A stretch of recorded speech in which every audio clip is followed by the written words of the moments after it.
Hello everyone, welcome back to my channel. मेरे channel पे जो कोई भी नए आ रहे हैं प्लीज़ सब्सक्राइब कर दीजिए। वीडियो को लाइक और कमेंट करके ज़रूर बताना कि आज की स्टोरी आप सभी को कैसी लगी। तो चलिए स्टोरी शुरू करते हैं। पिछले पार्ट में हमने देखा था वांग जी के सामने वेंजुलियो और उसके आदमी घुटनों के बल बैठे हुए थे। वो बहुत डरे हुए थे। वांग जी बस उन्हें गुस्से से घूरते हुए कहता है, तुम चारों की हिम्मत कैसी हुई लैन वांग जी को धोखा देने की। वांग जी की बात सुनकर वैन जूलियो डरते हुए कहता है, बॉस, "म, हमने कुछ नहीं किया। मैं सच कह रहा हूँ, हमने कोई चोरी नहीं की। वेंजुलियो की बात सुनकर वांग जी गुस्से से अपनी आंखों को टाइटली बंद कर लेता है और कांच के टेबल पर एक पंच मार देता है, जिस वजह से वो कांच के टेबल टूट जाते हैं। वांग जी उस कांच के टुकड़े को उठाता है और देखते हुए कहता है, तुम चारों में से पहले कौन मरना चाहेगा? मैं ये तुम चारों पे छोड़ता हूँ। तुम चारों में से पहले मैं किसे मारूं? वो चारों बहुत डरे हुए थे। वो बस अपने घुटनों पर बैठकर वांग जी के सामने गिड़गिड़ा रहे थे। तभी उनमें से एक आदमी कहता है, बॉस, हमें माफ़ कर दीजिए। हमने ये सब इसके कहने पर किया। आपको धोखा देने की हमारी कोई इरादा नहीं थी। उस आदमी की बात सुनकर वांग जी गुस्से से वो कांच का टुकड़ा उस आदमी के ऊपर फेंक देता है। वो कांच का टुकड़ा सीधे उस आदमी के गले से होकर निकल जाती है और उस आदमी की वहीं डेथ हो जाती है। ये देखकर ये दोनों डरने लगते हैं और वांग जी के सामने बैक करते हुए कहते हैं, प्लीज़ हमें माफ़ कर दीजिए बॉस। हम आगे से ऐसा कोई गलती नहीं करेंगे। वेंजुलियो की बात सुनकर वांग जी स्मॉक करते हुए कहता है, लैन वांग जी किसी को दूसरा मौका नहीं देता। क्या तुम सबको पता नहीं था? वांग जी की बात सुनकर वेंजुलियो गिड़गिड़ाते हुए कहता है, प्लीज़ हमें मत मारिए, हमने कुछ नहीं किया। वांग जी गुस्से से वेंजुलियो को देखते हुए कहता है, तुम अब भी अपनी गलतियों को नहीं मान रहे हो। क्या तुम चाहते हो मैं तुम्हारी टुकड़े टुकड़े कर दूं और कुत्तों को खिला दूं? वेंजुलियो डरते हुए कहता है, हाँ हाँ, मैंने चोरी की थी। हमें माफ़ कर दीजिए, प्लीज़ हमें मत मारिए। वांग जी वेंजुलियो को देखते हुए कहता है, मुझे एक ही बात बार बार कहने की आदत नहीं है। एक को तो मैंने मार दिया, अब तुम तीनों को कैसे मारो? जरा मुझे सोचने दो। ये बोलकर वांग जी काउच पर नील हो जाता है और अपने नेक को रफ करते हुए कहता है, मैं तुम तीनों को कैसे मारूं? वो सोचते हुए ड्रामा करता है। वांग जी अपने गार्ड की तरफ देखता है। वांग जी के इशारा पाकर वो गार्ड अपने हाथ में एक बॉटल लेकर आता है। वांग जी उसे कुछ इशारा करता है। वो बॉडीगार्ड सीधा एक पर्सन के बॉडी पर जाकर लिक्विड को गिरा देता है, जिस वजह से उसकी पूरी बॉडी जलने लगती है और वो चिल्लाने लगता है। वांग जी पागलों की तरह हंसने लगता है। उस जगह पे चीखने और चिल्लाने की आवाज़ें सुनाई दे रही थी। उस आदमी के चीखने की वजह से वेंजुलियो और उसके साथ एक और आदमी वो भी चीखने लगता है, क्योंकि अब उन दोनों को पता चल गया था वांग जी इनसे भी बुरा उनके साथ करने वाला है। पर क्या? वांग जी उस आदमी को देखता है जो अभी जलकर मर चुका था। वांग जी अपने डेविल आइज से वेंजुलियो की तरफ देखता है और कहता है, मैं चाहता हूँ तुम अपने तीनों आदमियों को अपनी आंखों के सामने मरता हुआ देखो। कैसा लग रहा है तुम्हें वेंजुलियो? वांग जी की बात सुनकर वेंजुलियो डरते हुए कहता है, हमें माफ़ कर दो, हमें जाने दो, हम ऐसी गलती दोबारा नहीं करेंगे। वेंजुलियो की बात सुनकर वांग जी अपनी जगह से उठता है और वेंजुलियो को जाकर एक किक करता है, जिस वजह से वेंजुलियो सीधे फर्श पर गिर जाता है। वांग जी वेंजुलियो के ऊपर अपने पैरों को रख देता है। वेंजुलियो को अपने पैरों से दबाते हुए कहता है, मुझे धोखा देने वाले लोग को मैं बिल्कुल पसंद नहीं करता। मुझे धोखा देने वाले लोग को मैं उन्हें दोबारा मौका नहीं देता। तो फिर मैं तुम्हें कैसे दे दूँ? मेरे रूल्स के खिलाफ होगा ये। लैन वांग जी अपना रूल का पक्का है, वो अपने रूल को कभी नहीं तोड़ता। ये बोलकर वांग जी अपने गार्ड की तरफ देखता है। वो गार्ड उस आदमी को जाकर खंजर से उसके पूरे बॉडी को आर पार कर देता है। वो आदमी एक चीख के साथ वहीं उसकी मौत हो जाती है। वेंजुलियो के आँख में आंसू थे, वो बहुत डरा हुआ था। वांग जी वेंजुलियो को उठाता है और अपने गार्ड की तरफ देते हुए कहता है, इसे जलती हुई आग में फेंक दो, मुझे ये जिंदा नहीं बचना चाहिए, समझे तुम लोग? ये बोलकर वांग जी वहाँ से जाने लगता है। तभी बेंजोलियो चिल्लाते हुए कहता है, तुम ऐसा नहीं कर सकते। हमारी एक छोटी सी गलती की वजह से हमारे आदमियों को इतनी बेरहमी से मार डाला है। एक बार तुम मुझे छोड़ कर देखो लैन वांग जी, मैं तुम्हें मार डालूंगा। तुम्हें क्या लगता है तुम्हें मारने के लिए सिर्फ एक मैं ही हूँ? तुम्हें मारने के लिए हजारों लोग हैं जो तुम्हें मरते हुए देखना चाहते हैं। मैं मर गया इसका मतलब ये नहीं तुम्हारे दुश्मन यहीं ख़त्म हो जाएंगे। तुम्हारे दुश्मन हर एक जगह है जो तुम्हें मारने के लिए तैयार बैठे हैं। वांग जी जाते हुए वेंजुलियो को बातों को सुन रहा था। वांग जी के गार्ड वेंजुलियो को घसीटते हुए लाकर आग में फेंक देते हैं। अब वांग जी उस मेंशन से बाहर निकल चुका था। उसको अब भी वेंजुलियो के चिल्लाने की आवाज़ें सुनाई दे रही थी। अब वांग जी सीधा आकर अपनी कार में बैठ जाता है। बाहर काफ़ी बारिश हो रही थी। वांग जी ड्राइवर की तरफ बिना देखे कहता है, लाइन मेंशन चलो। वांग जी के ऑर्डर पाते ही ड्राइवर कार को ड्राइव करने लगता है। वांग जी अपनी कार में बैठा हुआ था।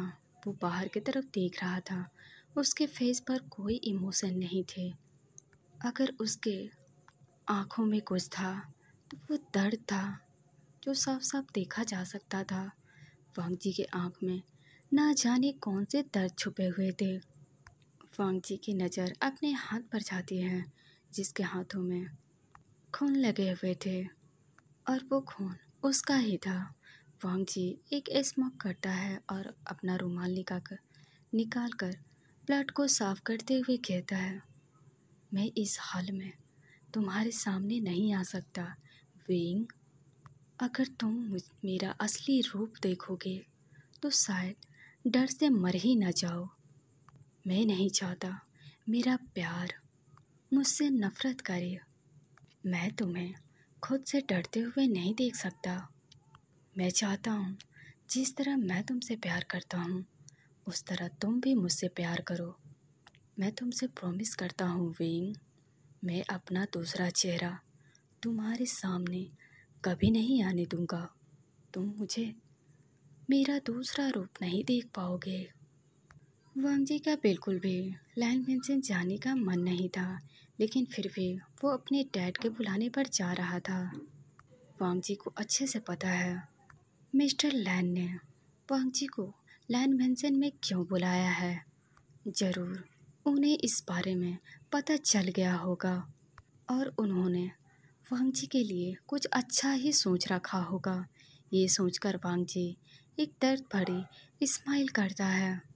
कुछ देर बाद वांग जी की कार एक बड़े से मेंशन के सामने आकर रुकती है।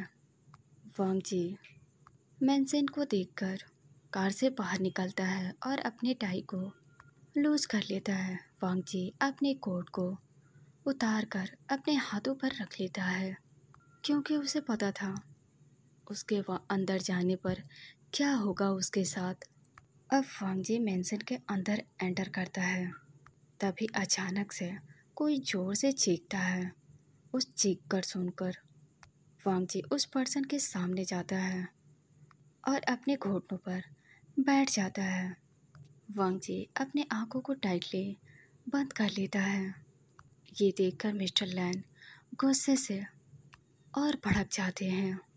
वो गुस्से से वांग जी की तरफ देखकर कहते हैं, तुम्हारे होते हुए किसकी इतनी हिम्मत हुई जो हमारी चीज़ों को हमसे ही बेचने की कोशिश की? बताओ मुझे। मिस्टर लैन की बात सुनकर वांग जी कुछ नहीं कहता। वांग जी को चुप देखकर मिस्टर लैन को और ज़्यादा गुस्सा आ रहा था।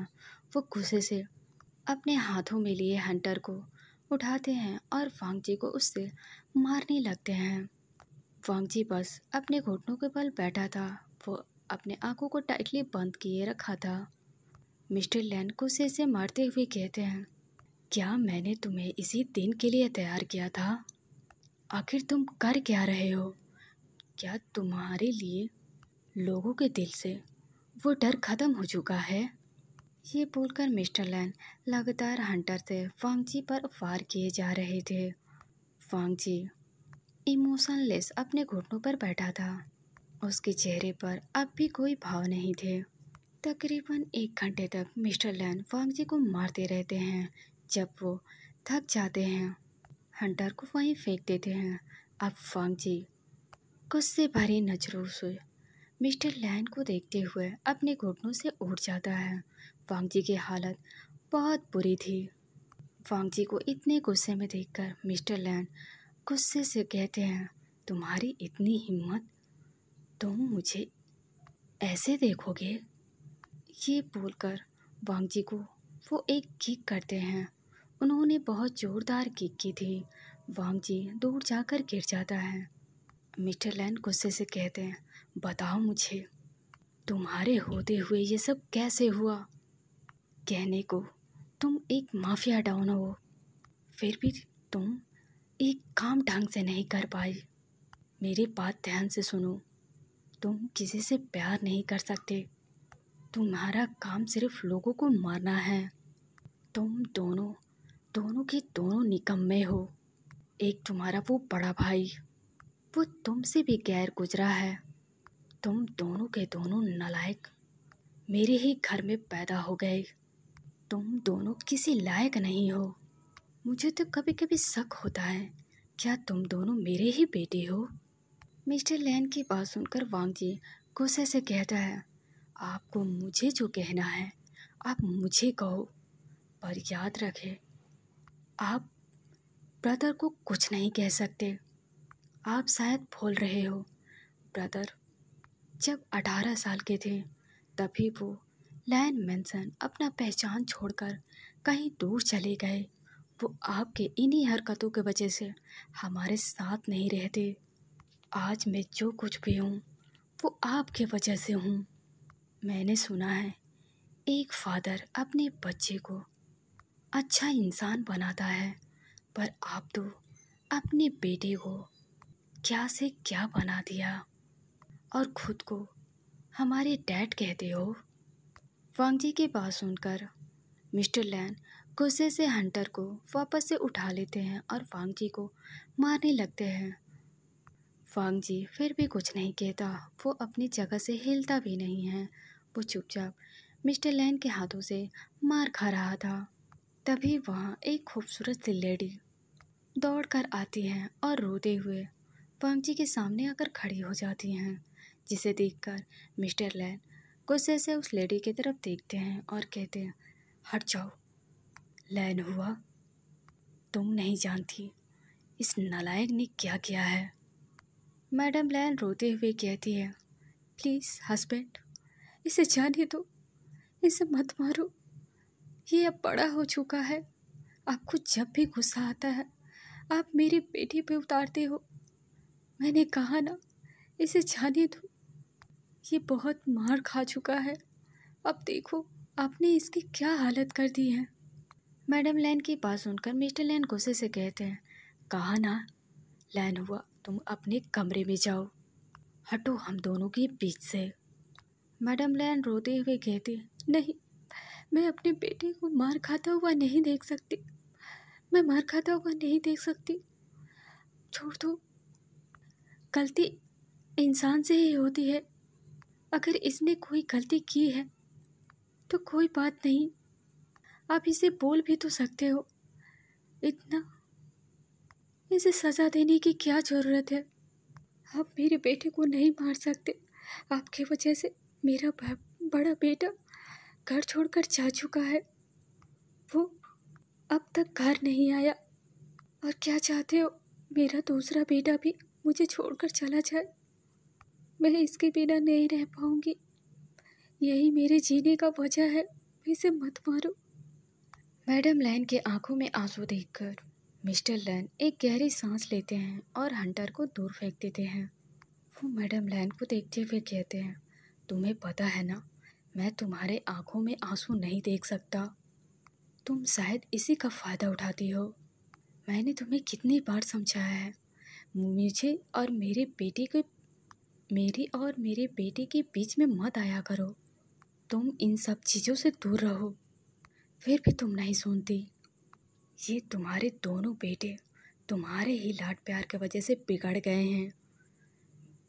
एक तुम्हारा बेटा वो छोड़ कर चला गया, और ये दूसरा गलतियाँ पर गलतियाँ करता है लैन वांगची, मेरे बात ध्यान से सुनो।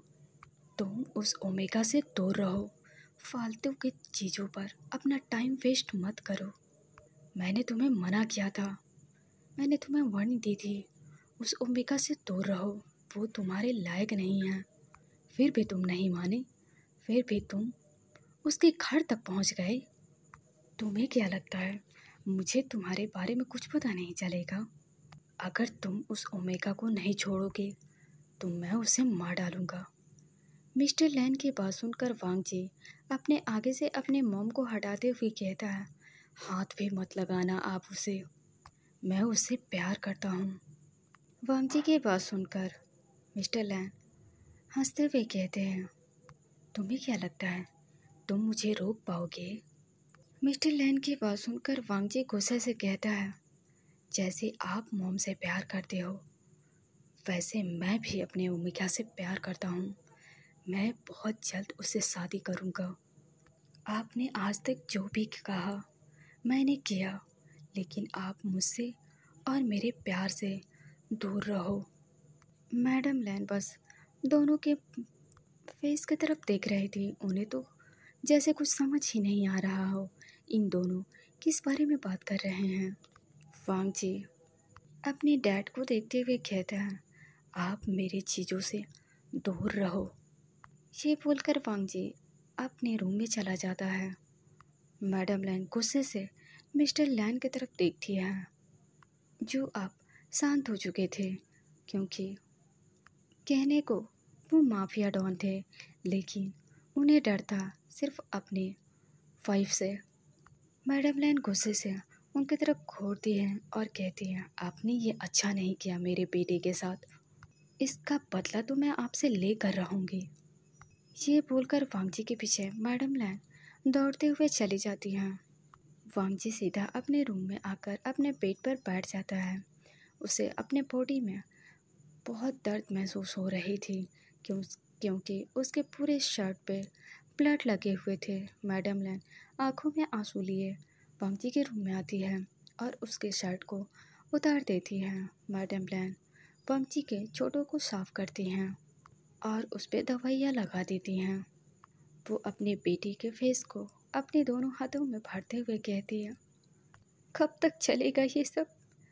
तुम माफिया छोड़ क्यों नहीं देते? आखिर क्यों? मुझे अच्छे से पता है तुम जैसा दिखाते हो वैसा बिल्कुल नहीं हो। तुम सब मुझसे क्यों नहीं पूछते मुझे कैसा लगता है जब मेरे हस्बैंड और मेरे बेटे एक बेगुनाह की जान लेते हैं? मुझे कैसा फील होता है? अपनी मॉम की बात सुनकर वांग जी कुछ नहीं कहता। मैडम लैन रोते हुए वांग जी के पूरे फेस पर किस करने लगती है और कहती है, तुम्हारे डैड बुरे नहीं हैं वांग जी, वो तुमसे बहुत प्यार करते हैं। वांग जी एक टूटी हुई स्माइल करता है और अपने मॉम के आंखों में देखते हुए कहता है, क्या बकवास है, वो मुझसे प्यार करते हैं, मुझे अच्छे से पता है, वो अपने माफिया कुर्सी से प्यार करते हैं मॉम। उन्हें बस माफिया चेयर चाहिए जिसे वो बहुत प्यार करते हैं। डैड के वजह से ब्रदर हमारे साथ नहीं रहते, वो आज तक ब्रदर के पास नहीं गए और ना ही ब्रदर हमारे पास आए मॉम।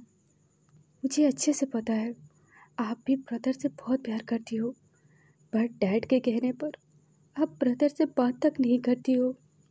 आखिर क्यों मॉम? हम सभी को डैड के वजह से सफ़र क्यों करना पड़ता है? वांग जी की बात सुनकर मैडम लैन कुछ नहीं कहती। वो रोते हुए वांग जी के रूम से दौड़ते हुए चली जाती हैं। वांग जी अपने मॉम को जाते हुए देख रहा था। उसे अच्छे से पता है उसकी मॉम दोनों भाइयों से कितना प्यार करती हैं। अब रात काफ़ी हो चुकी थी। कुछ देर बाद वांग जी अपने रूम में सो रहा था, तभी उसे प्यास लगती है। वांग जी अपने आसपास देखता है तो पानी का ग्लास खाली थे। वांग जी अपनी जगह से उठता है, तभी उसकी बॉडी में पेन महसूस होती है। वांग जी थोड़ी देर बैठ जाता है। कुछ देर आराम करने के बाद वांग जी सीधा किचन में जाता है और पानी पीकर अपने रूम में वापस आकर डोर को बंद करके सो जाता है।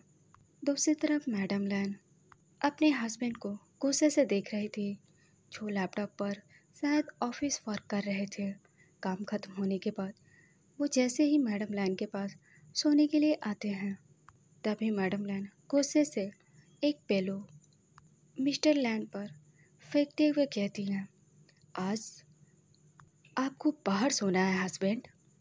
मैडम लैन की बात सुनकर मिस्टर लैन मैडम लैन को देखते हैं और कहते, क्या? मैडम लैन अपनी बात को दोबारा रिपीट करते हुए कहती है, मैंने कहा आप आज बाहर सोएंगे। मैडम लैन की बात सुनकर मिस्टर लैन कहते हैं, देखो तुम ऐसा नहीं कर सकती। लैन हुआ, मुझे पता है तुम वांग जी को लेकर मुझसे गुस्सा हो। वांग जी ने गलती किया था, इसलिए उसे पनिशमेंट देना ज़रूरी थी। अगर मैं उसे पनिशमेंट नहीं देता तो आगे से ऐसा गलती फिर से करता। ये सब तुम्हारे बेटे की गलती थी, तुम्हें तो अपने बेटे की गलती दिखाई ही नहीं देती। मिस्टर लैन की बात सुनकर मैडम लैन गुस्से से मिस्टर लैन को देखती है और कहती है, मैंने कहा ना, आप रूम से बाहर जाओ, मतलब बाहर जाओ, मुझे कुछ नहीं सुनना। आपके वजह से मेरे बेटे मुझसे दूर हो गए। मैंने कुछ नहीं कहा। आप हर वक्त मेरे सामने मेरे बेटे को पनिशमेंट देते हो, तो आपको भी पनिश करना ज़रूरी है ना। आपकी पनिशमेंट यही है कि आप आज रात बाहर सोओगे। मैडम लैन की बात सुनकर मिस्टर लैन अपना मुंह बनाते हुए कहते हैं, तो तुम माफिया डॉन को पनिशमेंट दे रही हो? मिस्टर लैन की बात सुनकर मैडम लैन हंसते हुए कहती हैं, मेरे सामने इस वक्त माफिया डॉन नहीं, मेरा हस्बैंड है, अब बाहर निकलो।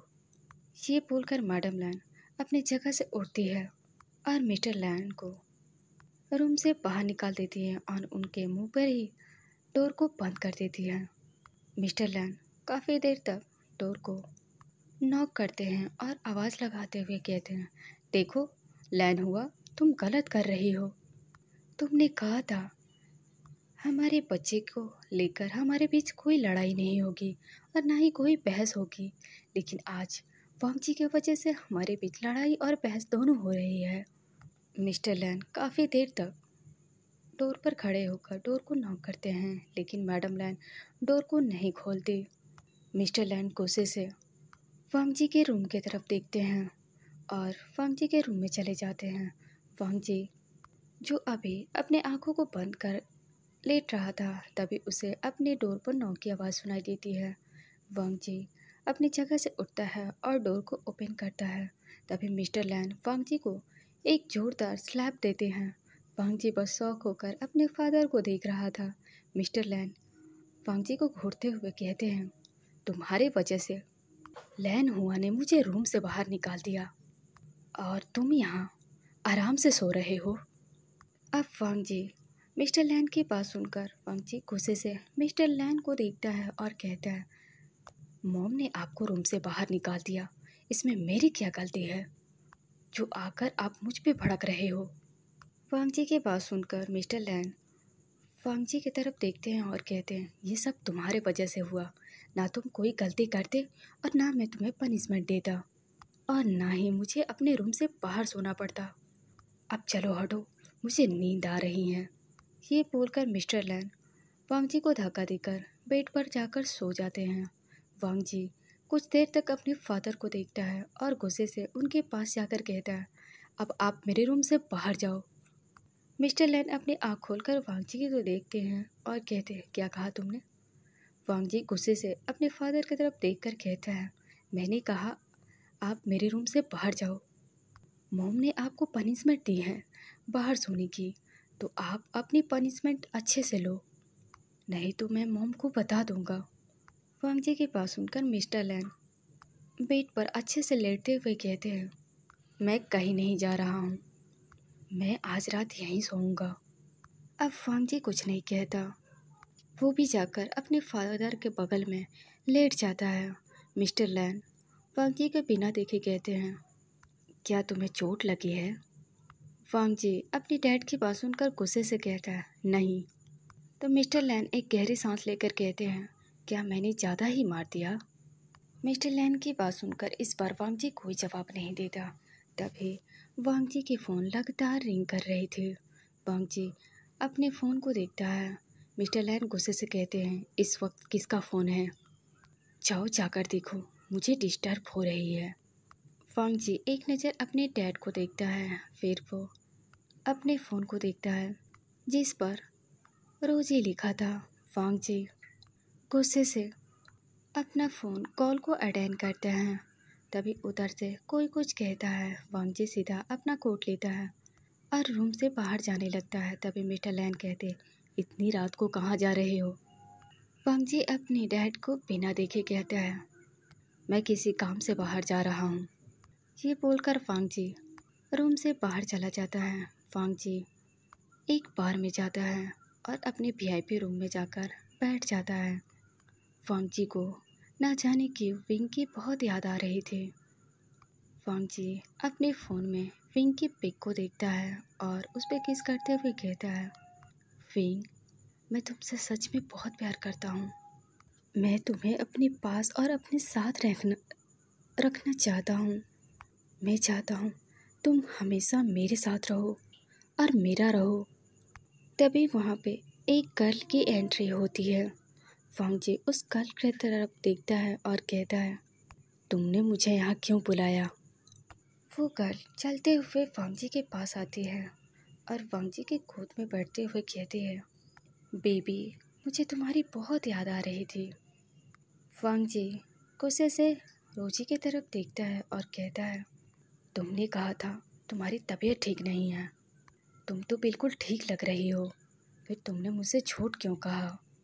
वांग जी की बात सुनकर रोजी वांग जी के फेस पर अपने फिंगर फिराते हुए कहती है, बेबी मैं तुम्हें अगर बुलाती ऐसे तो तुम नहीं आते, इसलिए मुझे तुमसे ऐसा कहना पड़ा।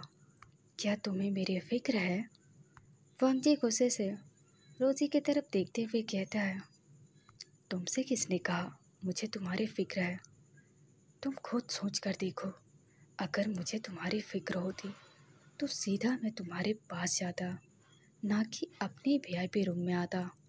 मैं बस कुछ देर के लिए अकेला रहना चाहता था, इसलिए मैं यहाँ चला आया। अब निकलो मेरे रूम से। वांग जी की बात सुनकर रोजी गुस्से से वांग जी की तरफ देखते हुए कहती हैं, वांग जी हमारे पेरेंट्स ने हमारी इंगेजमेंट फिक्स कर दी हैं। हम बहुत जल्द मैरिज करने वाले हैं। बहुत जल्द हमारी शादी हो जाएगी, हमारे बेबीज होंगे। वांग जी गुस्से से रोजी का नेक पकड़ लेता है और कहता है, मेरे दिल में सिर्फ और सिर्फ मेरा विंग है। तुम्हारी हिम्मत कैसे हुई मेरे रूम में घुसने की? ये बोलकर वांग जी उस लड़की को दूर फेंक देता है, जिससे वो दूर जाकर गिरती है। वांग जी उसे घूरते हुए कहता है, मैं अब तक तुम्हें बर्दाश्त कर रहा हूँ अपने डैड की वजह से। मत भूलो, जिस दिन मुझे तुम्हारे ऊपर गुस्सा आ गया तो मैं तुम्हें मार डालूंगा। अब जाओ यहाँ से। रोजी अपनी जगह से उठती है, अपने कपड़े को ठीक करते हुए कहती है, वांग जी तुमने ये अच्छा नहीं किया, ये तुम्हारे लिए बिल्कुल अच्छा नहीं है। मैं अब तक तुम्हारे पीछे हूँ क्योंकि मैं तुमसे प्यार करती हूँ। मैं बचपन से तुमसे प्यार करती आई हूँ और तुम मेरे प्यार के मजाक बनाकर रख दिया है। मैं इसका बदला तुमसे लेकर रहूँगी। ये बोलकर रोजी रूम से बाहर निकल जाती है। वांग जी अपने फ़ोन को निकालता है और अपने फ़ोन में लगे पिक को देखने लगता है और कहता है, मैं सिर्फ तुमसे प्यार करता हूँ विंग। मैं तुम्हारे अलावा किसी का भी टच मुझे पसंद नहीं आता। तुमने ऐसा क्या किया है मेरे साथ? मैं बस तुम्हें अपने बाहों में अपने साथ रखना चाहता हूँ। अब मैं तुम्हारे बिना एक पल नहीं रह सकता। मैं तुम्हारे पास आ रहा हूँ विंग। ये बोलकर वांग जी उस फ़ोन में लगे पिक को पागलों की तरह किस करने लगता है। वो ऐसा करते हुए किसी साइको की तरह लग रहा था। अब सुबह का सीन दिखाया जाता है। वांग जी जल्दी से रेडी होता है और विंग के मेंशन के लिए निकल जाता है। अब 1 घंटे बाद वांग जी की कार विंग के घर के सामने आकर रुकती है। वांग जी अपनी कार से बाहर निकलता है तो देखता है विंग के घर के सामने काफ़ी सारे पुलिस खड़े थे, जिन्हें इग्नोर करके वांग जी घर के अंदर जाने लगता है। तभी उनमें से एक पुलिस आकर वांग जी को रोकने की कोशिश करता है। वांग जी गुस्से से उस पुलिस की तरफ देखते हुए कहता है, तुम कौन हो और तुम यहाँ क्या कर रहे हो? वांग जी की बात सुनकर वो पुलिस कहता है, क्या तुम्हें दिखाई नहीं दे रहा है तुम्हारे सामने कौन खड़ा है? मुझे पता चला है तुम किसी ओमेगा को परेशान कर रहे हो। देखो मैं तुम्हें समझा रहा हूँ, तुम सबसे माफ़ी मांगो और यहाँ से निकल जाओ और दोबारा तुम यहाँ कभी मत आना। बस पुलिस की बात सुनकर वांग जी गुस्से से पुलिस की तरफ देखते हुए कहता है, और मैं ऐसा क्यों करूँ भला? वांग जी की बात सुनकर पुलिस गुस्से से कहता है, तुम उस ओमेगा से दूर रहो। अगर मुझे पता चला तुम यहाँ आसपास फिर से आए थे तो हम तुम्हें यहीं शूट कर देंगे। उस पुलिस की बात सुनकर वांग जी उस पुलिस की आंखों में देखते हुए कहता है, क्या तुम्हारे पास इतनी हिम्मत है जो तुम लैन वांग जी से लड़ सको? उस पुलिस के पीछे लैन का नाम सुनते ही डरने लगते हैं। उनमें से एक आकर अपने सीनियर के कान में कुछ कहता है। वो पुलिस गुस्से से उस पुलिस की तरफ देखते हुए कहता है, तुम अपना मुंह बंद रखो, ये होगा कहीं और का डॉन, मैं इसे यहीं ख़त्म कर दूंगा। दूसरा पुलिस वांग जी के सामने आकर कहता है, सर हमें माफ़ कर दीजिए, ये नए हैं, ये आपके बारे में कुछ नहीं जानते हैं, हम इन्हें लेकर जाते हैं यहाँ से। वांग जी दूसरे पुलिस की तरफ देखते हुए कहता है, गुड, अपने सीनियर को अच्छे से समझाना, नहीं तो मैं समझाऊंगा, ये बहुत गलत होगा। वांग जी की बात सुनकर पुलिस गुस्से से कहता है, हे मेरी तरफ देखो, मैंने कहा ना उस ओमेगा से दूर रहो और यहाँ से जाओ और फिर दोबारा यहाँ कभी मत आना। अगर मुझे पता चला तुमने उस ओमेगा का फिर से पीछा किया है तो मैं तुम्हारे हड्डियाँ तोड़ दूँगा। ये बोलकर वांग जी की आंखों में देखता है। वांग जी गुस्से से अपने नेक पर अपना हाथ रफ करते हुए कहता है, मेरी अब बर्दाश्त करने की क्षमता खत्म हो रही है, अब भी वक्त है, तुम सब यहाँ से जा सकते हो। लैन वांग जी तुम सभी को जाने देगा क्योंकि तुम नहीं हो। वांग जी की बात सुनकर वो पुलिस गुस्से से वांग जी के कॉलर को पकड़ लेता है, जिस वजह से वांग जी की आंखें एकदम से बदल जाती हैं। वो गुस्से से रेड हो चुके थे। वांग जी गुस्से से उस पुलिस को नेक को पकड़ लेता है और कहता है, तुम्हारी इतनी हिम्मत, तुमने मुझे हाथ लगाया, लैन वांग जी को। ये सभी नज़ारा देखकर बाकी के पुलिस वांग जी के पास दौड़ते हैं और सीनियर पुलिस को वांग जी के हाथों से छुड़ाने लगते हैं। वांग जी के गार्ड्स भी उन पुलिस से लड़ने लगते हैं। वांग जी उस पुलिस की नेक को इतनी टाइटली पकड़ रखा था कि उसे ऐसा लग रहा था कि उसकी डेथ अभी हो जाएगी। कुछ देर के बाद वांग जी उस पुलिस की नेक को छोड़ देता है। वो गहरी गहरी सांसें लेता है और वांग जी की आंखों में देखते हुए कहता है, तुमने पुलिस ऑफिसर पर हाथ उठाया है। वांग जी उस पुलिस ऑफिसर को देखते हुए कहता है, ऑफिसर, मैंने तुम्हें पहले ही कहा था मुझसे दूर रहो, पर तुम्हें मैं इतना पसंद आ गया कि तुम मुझसे दूर रहना ही नहीं चाहते। अब वो से ऑफिसर गुस्से से अपनी जगह से उठता है और वांग जी को मारने के लिए बढ़ता है। तभी वांग जी अपना गन निकाल कर उस ऑफिसर के हाथ पर शूट कर देता है। वो ऑफिसर अब दर्द से चिल्लाने लगता है। ऑफिसर चिल्लाते हुए कहता है, लायन वांग जी, मैं तुम्हें छोड़ूंगा नहीं। वांग जी एक एक स्मोक करते हुए कहता है, पर मैं तुम्हें छोड़ रहा हूँ क्योंकि तुम नए हो। अब वांग जी जूनियर ऑफिसर की तरफ देखते हुए कहता है, अब तुम सब इसे लेकर जा सकते हो, बाकी का काम आकर मैं बाद में देख लूँगा। इसे अच्छे से समझाना, ये मुझसे दोबारा पंगे ना ले, नहीं तो तुम सबको अच्छे से पता है। वांग जी की बात सुनकर वो सारे ऑफिसर अपने हामी से रिलाते हैं और अपने सीनियर ऑफिसर को लेकर वहाँ से चले जाते हैं। वांग जी अब गुस्से से